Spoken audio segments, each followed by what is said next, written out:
Donc nous allons lire un passage donc, dans le livre des Actes des Apôtres, au chapitre 16, les versets 22 à 35. Ce passage, je l'ai choisi par rapport au récit de la Pentecôte. Je vais vous expliquer ça après. Mais donc, je vais le replacer un petit peu dans son contexte. On est au chapitre 16 du livre des Actes. Ça fait plusieurs chapitres qu'on suit en fait les aventures de Paul et Silas dans leur voyage missionnaire. Et les voilà qui débarquent dans la ville de Philippe en Macédoine. Et là, ils vont, dans cette ville, croiser plusieurs personnes, et notamment une jeune fille qui est habitée par un esprit de python, c'est-à-dire un esprit de divination. Et cet esprit lui permet, évidemment, de discerner et de prédire l'avenir. Ce qui est très intéressant, notamment pour ces maîtres qui en ont fait un commerce assez lucratif. Et donc, dès que cette servante voit Paul et Silas, elle se met à crier à tue-tête: « Ces hommes sont les serviteurs du Dieu Très-Haut, ils vous montrent le chemin pour être sauvés. » Et oui, forcément, l'esprit qui est en elle lui a permis de discerner vraiment qui ils sont, et elle va les suivre comme ça pendant un certain temps, en criant un peu comme ça derrière eux, au point que ça agace Paul, et Paul va comprendre qu'il s'agit d'un esprit mauvais et pas du Saint-Esprit qui l'a fait parler, et il va délivrer cette jeune fille de cet esprit de python. Sauf que, évidemment, cette délivrance, qui est un bien pour la jeune fille, c'est aussi la ruine du commerce des maîtres de celle-ci, qui vont faire immédiatement arrêter nos deux apôtres sous prétexte qu'ils sont étrangers et dérangent les coutumes locales. Et donc voilà, on arrive au verset 22 de ce chapitre, et je vous lis. La foule qui était présente se met en colère contre Paul et Silas. Les juges romains font arracher les vêtements des deux hommes et ils commandent qu'on les frappe à coups de fouet. Quand on les a bien frappés, on les jette en prison et on commande aux gardiens de les surveiller avec soin. Dès que le gardien reçoit cet ordre, il les met au fond de la prison et il fixe leurs pieds dans des blocs de bois. Vers minuit, Paul et Silas sont en train de prier et de chanter la louange de Dieu. Les autres prisonniers les écoutent. Tout à coup, il y a un violent tremblement de terre. Les murs de la prison se mettent à bouger. Aussitôt, toutes les portes s'ouvrent et les chaînes de tous les prisonniers tombent. Le gardien se réveille, il voit que les portes de la prison sont ouvertes. Alors, il prend son arme et veut se tuer. En effet, il pense que les prisonniers se sont échappés. Mais Paul crie de toutes ses forces: « Ne te fais pas de mal, nous sommes tous là. » Le gardien demande de la lumière. Il se précipite à l'intérieur de la cellule, il tremble de peur et se jette aux pieds de Paul et de Silas. Ensuite, il les fait sortir et leur demande: « Messieurs, qu'est-ce que je dois faire pour être sauvé ?» Ils lui répondent: « Crois au Seigneur Jésus. Alors tu seras sauvé, toi et ta famille. » Il lui annonce la parole du Seigneur à lui et à tous ceux qui vivent dans sa maison. Au même moment, en pleine nuit, le gardien emmène Paul et Silas et lave leurs blessures. Aussitôt, il reçoit le baptême, lui et toute sa famille. Il fait monter Paul et Silas dans sa maison et leur offre à manger avec toute sa famille. Il est rempli de joie parce qu'il a cru en Dieu. Quand il fait jour, les juges romains envoient des gardes pour dire aux gardiens: « Libère ces hommes. » Amen. À quoi ça sert de recevoir le Saint-Esprit? C'est la question qu'on a voulu poser dans ce temps après Pentecôte. Parce que l'événement de Pentecôte, c'est un peu le Big Bang de l'Église, l'explosion qui suscite un nouveau peuple sur la terre. Pentecôte, ça n'est pas juste un phénomène d'alcoolémie élevée, comme le croient certains. Vous savez, cette alcoolémie dont on se réveille avec un gros mal de crâne et la langue pâteuse. C'est tout le contraire. Pentecôte, c'est le point de départ d'une propagation virale de l'Évangile par l'incroyable puissance du Saint-Esprit. Rien ne peut l'arrêter. Ni les gestes barrières, ni les masques, ni les persécutions, ni la mise en quarantaine, vraiment rien.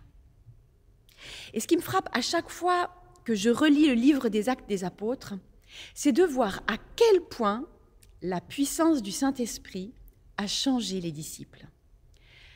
Souvenons-nous que dans les évangiles, à part 1 ou 2 épisodes où Jésus envoie ses disciples en mission, eh bien, les disciples sont généralement très passifs.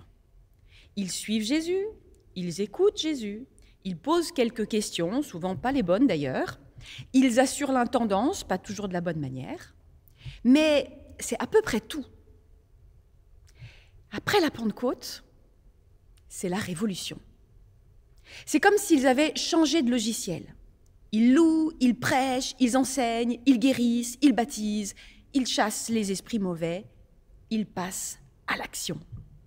Tout ça parce que, comme Jésus l'avait annoncé, ils ont reçu une force qui les a bouleversés, transformés, convaincus et mis en marche. De spectateurs, ils sont devenus acteurs. Et cette force, nous le savons, c'est le Saint-Esprit. Ils ont reçu le souffle de Christ. Ils n'ont plus besoin d'essayer d'imiter leur maître ou de se souvenir de « mais comment faisait Jésus ?» ou de se positionner en gardien de la loi de Jésus. Rien de tout cela. Ils sont remplis du même esprit que lui. Ils ont le même carburant et ils fonctionnent désormais par lui. C'est ça qui fait toute la différence. D'ailleurs, cette expérience ne s'est pas limitée aux apôtres, puisque de nombreux chrétiens, génération après génération, en tout lieu et en tout temps, ont vécu une expérience similaire dans le baptême du Saint-Esprit. Chaque fois que l'Église a manqué de souffle, Dieu a suscité une nouvelle Pentecôte. Un peu comme quand vous souffrez d'une détresse respiratoire et qu'on vous met un masque d'oxygène pour respirer. Il paraît d'ailleurs que c'est un peu euphorisant.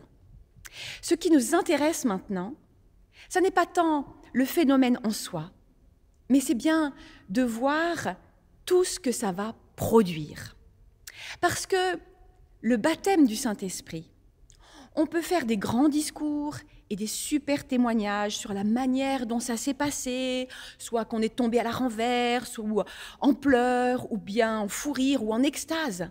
Mais ce qui compte vraiment, ce qui constitue réellement un témoignage puissant pour les autres, c'est ce que ça a changé ou produit concrètement en nous. L'action du Saint-Esprit ne se limite pas à nous faire du bien à l'intérieur, à nous euphoriser, à nous apaiser, ou à nous faire planer.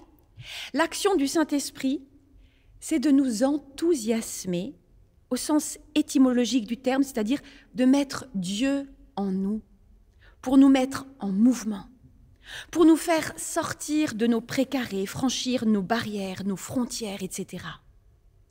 Et c'est exactement ce que nous raconte le livre des Actes des Apôtres. L'enthousiasme étonnant d'une poignée d'hommes et de femmes remplis du Saint-Esprit qui va gagner les extrémités de la terre. Même si, objectivement, ça nous fait un peu peur. C'est grâce à cet enthousiasme premier que la bonne nouvelle du salut en Christ est parvenue jusqu'à nous. Alors, autant se familiariser un peu avec tout ça si on ne veut pas risquer l'asphyxie. Les actes du Saint-Esprit, c'est comme ça que Luc aurait pu appeler son livre en fait.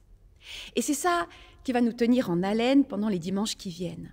On va essayer de redécouvrir ensemble tous les effets produits par le Saint-Esprit dans la vie des apôtres et dans la vie de l'Église. Et aujourd'hui, on va commencer par un effet qu'on pourrait avoir tendance à négliger et qui pourtant est très présent au fil des Actes des Apôtres. Cet effet, ou cette action, c'est la louange. Souvenez-vous de la Pentecôte. Au moment où les apôtres reçoivent le Saint-Esprit, tout va très vite. Il y a du bruit, du vent, des langues de feu qui tombent sur eux. Et le premier effet visible, c'est qu'ils se mettent à parler d'autres langues. Parler d'autres langues, c'est chouette. Surtout si on n'a pas besoin d'apprendre la grammaire et la conjugaison. Mais à quoi ça leur sert au juste? Dans son récit, Luc nous dit qu'il y avait à Jérusalem ce jour-là des Juifs venus du monde entier pour les fêtes. Et très vite, on comprend que les nouvelles langues que parlent les apôtres sont précisément celles que ces gens parlent, afin que chacun puisse entendre les apôtres parler dans sa langue maternelle. C'est génial. Mais ce n'est pas encore suffisant. L'essentiel, c'est ce qui vient ensuite, lorsque ces étrangers disent « Comment se fait-il que chacun de nous les entend annoncer dans sa langue les grandes choses que Dieu a faites ?» Chaque personne, ce jour-là, entend les apôtres parler des grandes choses que Dieu a faites dans sa langue maternelle. Le miracle opéré par le Saint-Esprit, c'est donc de permettre aux apôtres de louer Dieu devant tous ceux qui sont là, non pas comme des hurluberlus en pleine exaltation, mais simplement comme des personnes qui témoignent avec clarté de la grandeur de Dieu et des grandes choses qu'il a faites. L'un des premiers effets de la Pentecôte, c'est donc de susciter la louange pour faire comprendre à tous les merveilles que Dieu a faites. Bien sûr, il y aura ensuite la prédication de Pierre, plus kérigmatique, plus théologique. Mais dans un premier temps, les apôtres se mettent simplement à louer Dieu dans la langue des gens, de telle sorte qu'ils peuvent entendre et comprendre ce qu'exprime cette louange. Et ce n'est pas un détail. Nous retenons souvent du livre des Actes des Apôtres tous les miracles de guérison, de conversion, de mission, mais nous oublions parfois la place qu'occupe aussi la louange dans la vie de la première communauté chrétienne. Je vous relis 2 versets du chapitre 2 du livre des Actes. « Chaque jour, d'un seul cœur, ils se réunissent fidèlement dans le temple, ils partagent le pain dans leur maison, ils mangent leur nourriture avec joie et avec un cœur simple. Ils chantent la louange de Dieu et tout le peuple les aime. Et chaque jour, le Seigneur ajoute à leur communauté ceux qui sont sauvés. » Louer Dieu pour qui il est, à partir de cet événement incroyable que constitue la mort et la résurrection du Christ. Louer Dieu pour ce qu'il a accompli depuis la création du monde jusqu'au salut de chaque homme, chaque femme.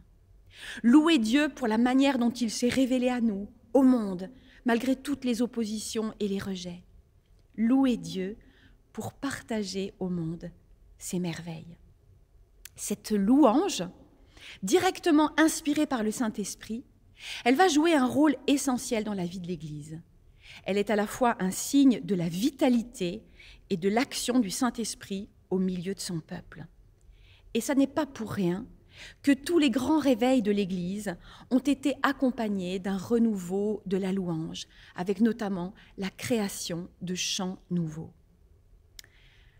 Ainsi, quand le Saint-Esprit descend sur nous avec puissance, il suscite immanquablement la louange dans nos cœurs. Cela peut être sous la forme d'un témoignage puissant, comme on le voit à la Pentecôte, une manière de dire notre foi, de proclamer notre espérance, de chanter notre joie parmi ceux qui nous entourent. Mais cette louange, elle peut aussi prendre une autre forme, la forme d'un combat spirituel, comme dans ce récit que nous avons entendu au chapitre 16. C'est un récit que j'aime beaucoup, très intéressant et stimulant pour notre foi, qui démarre, vous l'avez entendu, sur la persécution et la violence. Paul et Silas sont traités dans la ville de Philippe comme des malfaiteurs. On leur arrache leurs vêtements, on les frappe à coups de fouet, on les jette en prison et on commande aux gardiens de les surveiller scrupuleusement. Qu'auriez-vous fait dans ces conditions? On vous a violemment maltraité alors que vous savez que vous n'avez rien fait de mal. On vous accuse d'être des étrangers qui troublent l'ordre public alors que vous êtes citoyen romain. On vous met en détention provisoire sans aucune instruction. Ça frise la bavure policière, non? En plus, à l'époque, vous n'aviez droit ni à un appel téléphonique, ni à la visite d'un avocat commis d'office. Donc, vous êtes en mauvaise posture. En réalité, la prison, ça n'est pas seulement un enfermement physique.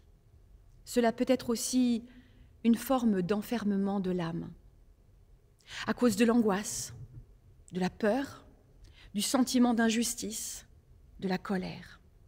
On a tous connu des moments comme ça où à la douleur physique s'ajoute une douleur morale, où à l'enfermement physique s'ajoute un enfermement moral, parce qu'on se sent pris au piège de nos sentiments, de nos affects, de nos émotions.